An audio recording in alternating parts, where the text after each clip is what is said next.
Hi అండి, welcome to my channel Chinnu's kitchen. ఈరోజు మనము గోబీ రైస్ని ప్రిపేర్ చేసుకోబోతున్నాము. సాయంత్రం అయితేనే అందరికీ గుర్తుకొచ్చేది గోబీ రైస్. అదే గోబీ రైస్ని మనము ఇంట్లో ఏ విధంగా ప్రిపేర్ చేసుకోవాలో చూసేద్దామా? వీడియోని ఎక్కడ స్కిప్ చేయకుండా కంటిన్యూ చేయండి. ముందుగా క్యాబేజీని ఈ విధంగా సన్నగా తరిగి పెట్టుకోవాలి.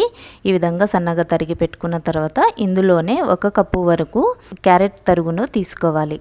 క్యారెట్ని ఏ కప్పుతో అయితే తీసుకున్నానో క్యాబేజీని కూడా నేను అదే కప్పుతో 2 కప్పుల వరకు తీసుకున్నానండి. ఇప్పుడు ఇందులో ఉండే వాటర్ మొత్తం కూడా ఏదైనా ఒక క్లాత్ తీసుకొని అందులో మొత్తం వేసి బాగా పిండేసుకోవాలి. ఈ విధంగా పొడి పొడిగా చేసుకోవాలి.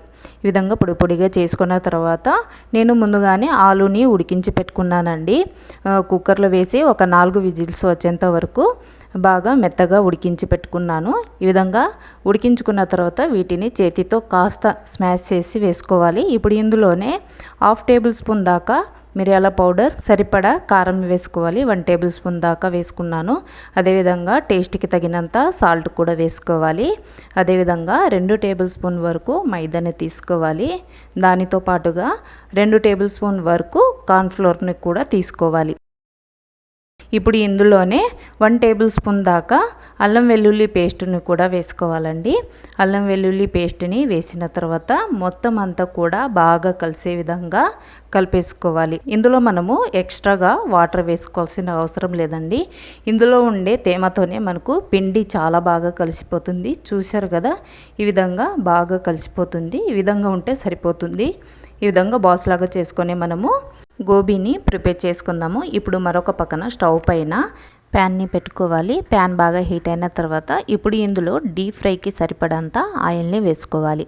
ఆయిల్ బాగా హీట్ అయిందో లేదో కాస్త పిండిని తీసుకొని చెక్ చేసుకున్న తర్వాత ఇప్పుడు మనము కొంచెం పిండిని తీసుకొని గోబీలను ప్రిపేర్ చేసుకోవాలండి. ఈ విధంగా మనము కాస్త తక్కువగానే వేసుకోవాలి. తక్కువగా వేసుకుంటే మొత్తం అంతా కూడా మనకు బాగా ఫ్రై అవుతాయి. ఒకవైపు బాగా ఫ్రై అయిన తర్వాత మరోవైపు కూడా తిప్పేసుకొని బాగా ఫ్రై చేసుకోవాలి. ఎవరైతే ఛానల్ని ఫస్ట్ టైం చూస్తున్నారో ప్లీజ్ ఛానల్ని సబ్స్క్రైబ్ చేసుకోండి. పక్కనే ఉన్న బెల్ ఐకాన్ని క్లిక్ చేసినట్లయితే మీకు ముందుగానే నోటిఫికేషన్, నేను పెట్టిన వీడియోలు అనేటివి ముందుగానే మీకు నోటిఫికేషన్ ద్వారా వస్తాయి. మీ ఫ్రెండ్స్ అండ్ ఫ్యామిలీకి కూడా షేర్ చేయండి. ఈ విధంగా గోబీలన్నింటినీ కూడా బాగా ఫ్రై చేసుకున్న తర్వాత ఇప్పుడు మనము వీటిని ఒక ప్లేట్ తీసుకొని అందులో తీసేసి పక్కన పెట్టేసుకుందాము. ఇలా మిగిలిన పిండిని కూడా మొత్తం గోబీలాగా ప్రిపేర్ చేసి పెట్టేసుకోవాలి.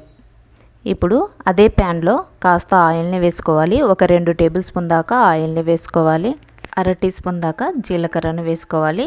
జీలకర్ర బాగా హీట్ అయిన తర్వాత అందులోనే సన్నగా కట్ చేసి పెట్టుకున్న ఆనియన్స్ ముక్కలు, సన్నగా కట్ చేసి పెట్టుకున్న పచ్చిమిర్చి 2, సన్నగా కట్ చేసి పెట్టుకున్న క్యారెట్ ముక్కలను వేసుకొని ఒక 2 నిమిషాల పాటు బాగా మెత్తపడేంత వరకు ఫ్రై చేసుకున్న తర్వాత అందులోనే క్యాబేజీ తరుగును కూడా వేసుకోవాలి. 1 టేబుల్ స్పూన్ దాకా అల్లం వెల్లుల్లి పేస్ట్, కాస్త కరివేపాకును వేసేసి బాగా కలిపేసుకోవాలి.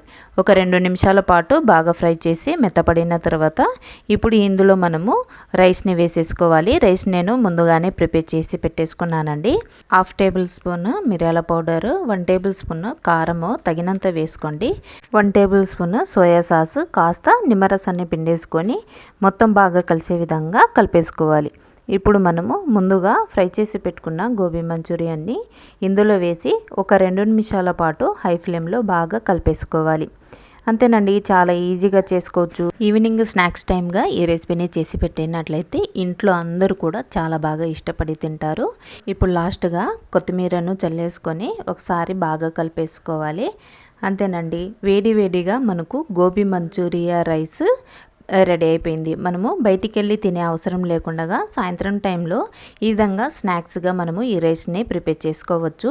అందరూ కూడా కడుపు నిండుగా తినేయవచ్చు. ఇప్పుడు దీనిని మనము ఒక సర్వింగ్ ప్లేట్ తీసుకొని అందులో సర్వ్ చేసుకుందాము. ఈ రైస్ని మనము వేడిగా సర్వ్ చేసుకొని తింటే చాలా బాగుంటుందండి. పైనుంచి కాస్త నిమ్మరసాన్ని పిండేసుకొని తింటే ఇంకా బాగుంటుంది. ఈ గోబీ రైస్ కింద మీకు నచ్చినట్లయితే మీరు కూడా ఇంట్లో తప్పకుండా ట్రై చేసి మీకు ఏ విధంగా వచ్చిందో మాకు కమెంట్ రూపంలో కమెంట్ చేయండి. ఫ్రెండ్స్ అండ్ ఫ్యామిలీకి కూడా షేర్ చేయండి. లైక్ ఇవ్వడం మాత్రం మర్చిపోకండి. ఎవరైతే ఛానల్ని సబ్స్క్రైబ్ చేసుకోలేదో ప్లీజ్ ఛానల్ని సబ్స్క్రైబ్ చేసుకోండి. పక్కనే ఉన్న బెల్ ఐకాన్ని క్లిక్ చేసినట్లయితే ముందుగానే మీకు నోటిఫికేషన్ అనేది వస్తుంది. Thanks for watching. Thank you.